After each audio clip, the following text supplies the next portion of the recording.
Pesawat lewat ada asap putih keluar.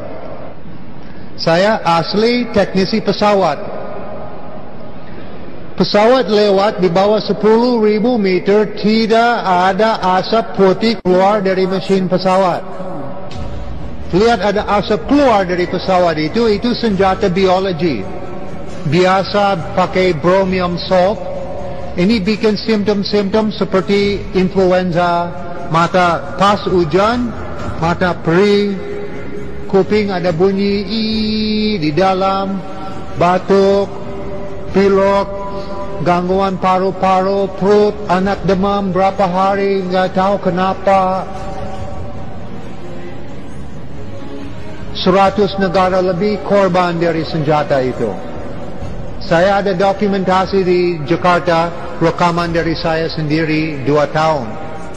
Kalau kita alami pandemi lagi, tanda-tandanya sudah sangat jelas. Anggaran sudah ada, WHO sudah amandemen International Health Regulation, memungkinkan potensi penggunaan bioweapon untuk membuat pandemi. Undang-undangnya pun sudah siap, yaitu Undang-Undang Kesehatan yang disahkan tahun 2023 dengan pidana denda 500 juta bagi yang menolak divaksin. Dan untuk perusahaan dendanya bahkan bisa sampai 50 miliar, pidana penjara, bahkan ada hukuman mati. Bagi yang paham, ini gong kematian bagi keamanan pengusaha Jakarta. Karena memudahkan membuka potensi pemerasan masif bagi para pemilik perusahaan.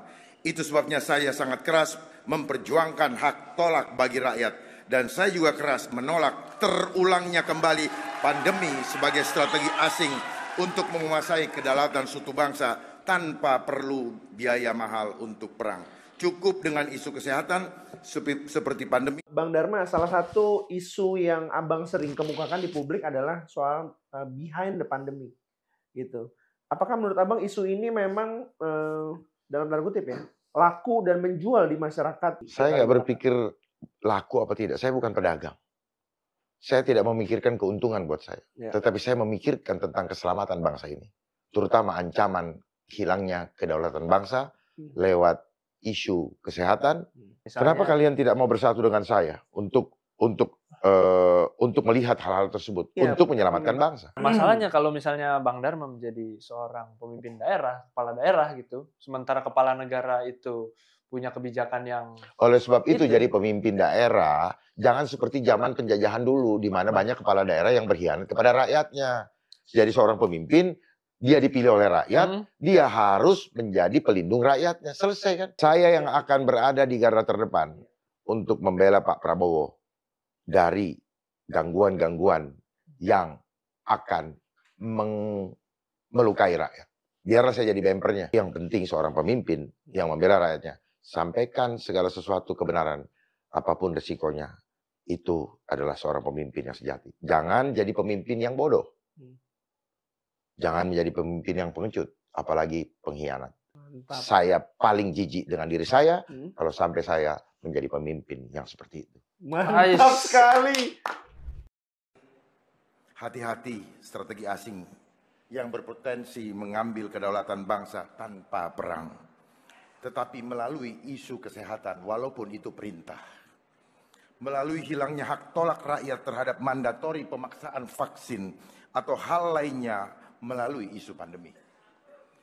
Pidana denda di Undang-Undang Kesehatan nomor 17 tahun 2023 itu berpotensi denda 500 juta bagi yang tidak mau divaksin. Denda per orang di pasal 446 itu 500 juta ya, bukan 50 juta atau 5 juta. 500 juta seorang. Kang, data saya tidak keliru. Jawa Barat makin miskin karena pandemi. Karena selain statistik, justru data ini saya kutip dari Akang sendiri tanggal 17 Juli 2020 di media. Akang sendiri yang mengakui gara-gara COVID-19 Jawa Barat jadi salah satu provinsi dengan warga miskin terbanyak.